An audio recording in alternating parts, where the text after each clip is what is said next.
dito na tong botete na to sa may dalampasigan ng yacht club. At may mga iilan po ng mga basura dito ay mga mga isda. Ayan, so siguro ay nakakawala ito sa mga lambat. Mga na din sila. Tapos eto pa oh. Nagkalat sila ngayon dito. 3 piraso lang naman. Good afternoon. At biglang bagsak ng malakas na ulan.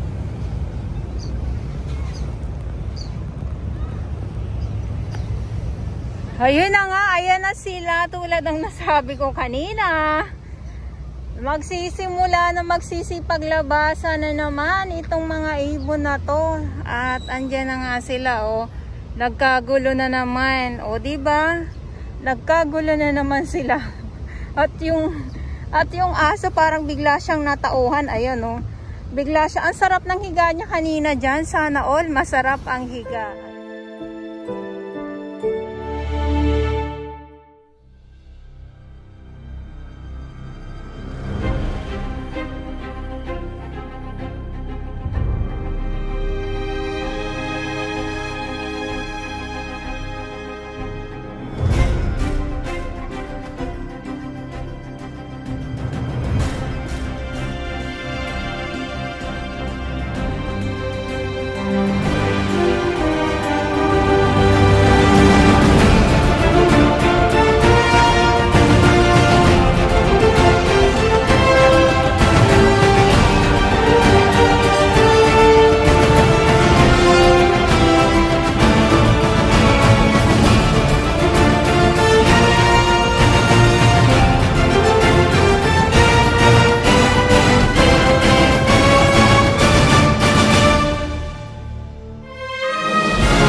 Tayo ng mga basura na nakikita dito sa yacht club ay ang linaw ng tubig, ang linaw ng dagat. Ayan, naka-zoom lang po ang aking camera. Ayan. Good afternoon. At sa mga baguhan, naku, hindi ko nakuhanan. At sa mga baguhan, yes, welcome sa channel ni Miss Jelani Dorabels. Mahalin niyo po ako ng buong buo. Yun ay hindi galing sa ilong ng mga singaw. Garbasabuhan! Ayan na nga po sa Yacht Club. Nandito pa din po araw-araw ang ating DPS Mandaragat. Sila yung nandito. Kaya nga lang pag ganitong oras na po, no, hapon na, 2:00 na din. Wala na po yan sila dito. At doon naman sa may Dolomite, nandun ang ating Stero Rangers ng DNR, MMDA, at syempre sa ating mga volunteers. At dito naman yung mga halo-halong mga basura, konti na lang. Ang mas madami dito ngayon ay mga kahoy. Buti na lang huminto yung ulan kasi parang hindi na naman maganda yung pag-uulan-ulan kasi nga 'di ba, basura ang basura ang ganyan pag panay ang ulan.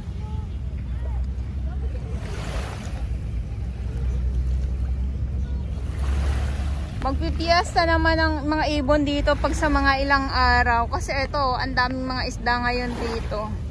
May naglulundagan. Ayan.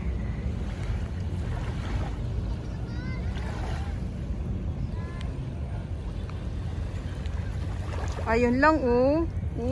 Ang layo lang. Good afternoon at Grabe doon sa kabilang side, napakadilim. At walang ay, yung isda. Walang kahangin-hangin, sa totoo lang. Napaka hindi maganda ang ganitong pag walang hangin. Mamaya sigurado yung ulan. Yan. At dito parang may yate dyan sa may unahan, no? May yate na nagsa-sightseeing dito sa dito sa Manila, or dito sa may Manila Bay. Ay, kailangan ko nang pumunta. Bigla ako nagulat. Kailangan ko nang pumunta. Ayan, so nandito ako sa Yacht Club. Sabi ko nga, kailangan ko nang pumunta sa kabila kasi may mga nakikita ako doon.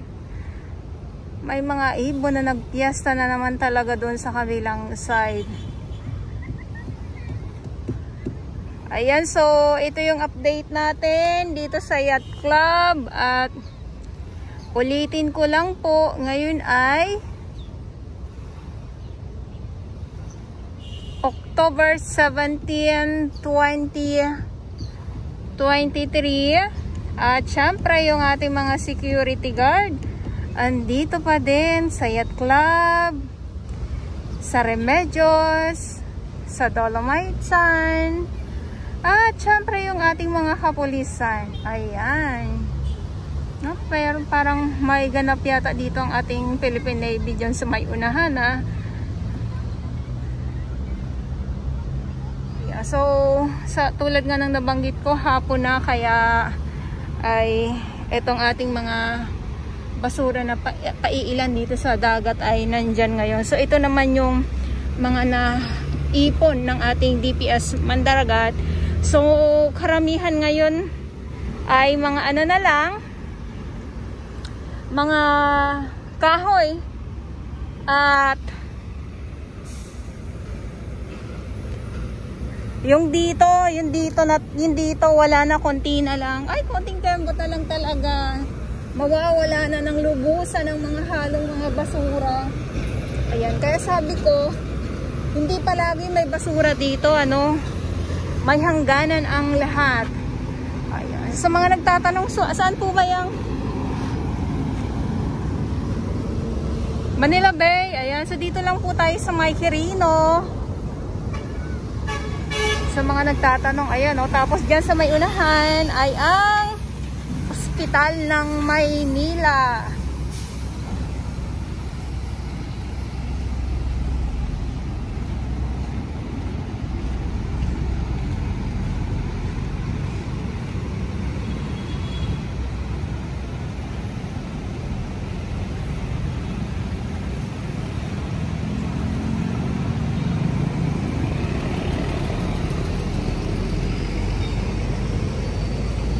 So dito, alam niyo po yung mga kahoy dito or mga puno na mga malalaki na.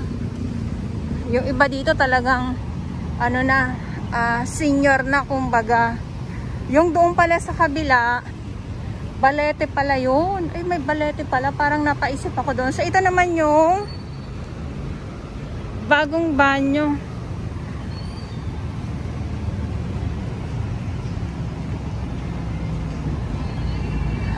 So, bagong banyo na hindi pa nga po siya bukas sa publiko.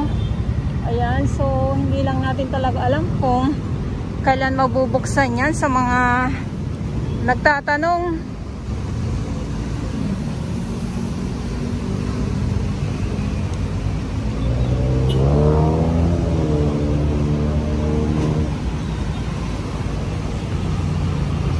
So ito naman yung lumang banyo na ginawa ng souvenir shop.